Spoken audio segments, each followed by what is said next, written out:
শহীদ তোমার বাপ ডেলিভারি দেবে না, শহীদ হতে ওহী লাগে। কি লাগে বলেন? ওহী লাগে। আর ওই শহীদের নাম শহীদ আলাদা করে লেখা যাবে না। পেটের ব্যথা, চাপা পড়ে মরা, এই ধরনের দেশ ব্যাপারে আল্লাহ নবী অগ্রিম ঘোষণা দিয়েছে। তাদের নামের আগে শহীদ, এটা লেখার জিনিস না, তবে সুধারণা করার জিনিস। কিসের জিনিস? আমরা কোন খাদ্যকে তবারক বলি না, কারণ আমরা নিশ্চিত জানি না এটা বরকতের খানা কিনা।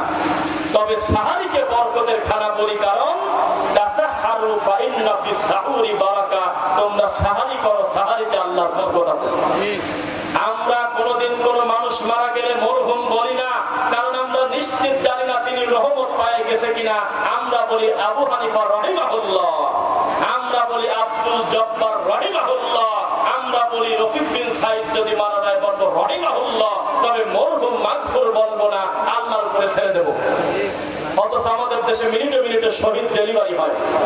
আল্লাহর নবীর সাথে যুদ্ধ করতে গিয়ে জীবনটা দিয়ে দিল, তখন আল্লাহর নবীর কাছে খবর আসলো, আল্লাহর নবী ওর কপাল কত ভালো, আপনার খাদেম অবস্থায় কাফেরের তীর বিঁধে মরে গেল, ওর মতো জান্নাতি লোক হয় কিনা। আল্লাহর নবী ধমক দিয়ে বললেন, চুপ করো, সুবহানাল্লাহ, নাউযুবিল্লাহ, এটা হতে পারে না, আল্লাহ কখনো না।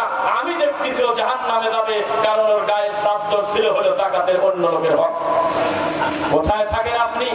আমাদের এই দেশে হিন্দু ও শহীদ, কথা বলেন না, হিন্দু ও শহীদ। বিচার একদিন হবে। আলহাজ না লেখার কারণে মন খারাপ হবে কেন? মাওলানা না লেখার কারণে মন খারাপ হবে কেন? পৃথিবীর সবচেয়ে দামি মানুষের নামটা মুখ দিয়ে শুনতে চাই। সবাই বলেন, আল্লাহর জমিনে সবচেয়ে দামি মানুষের নাম কি? বলেন বলেন, কথা বলে না দেখি।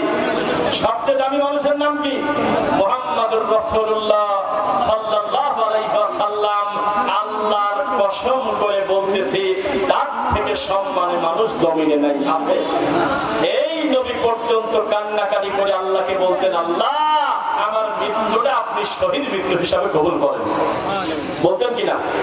আল্লাহ নবীর চাইতে দামি মানুষ আল্লাহর মাটির উপরে ছিল না।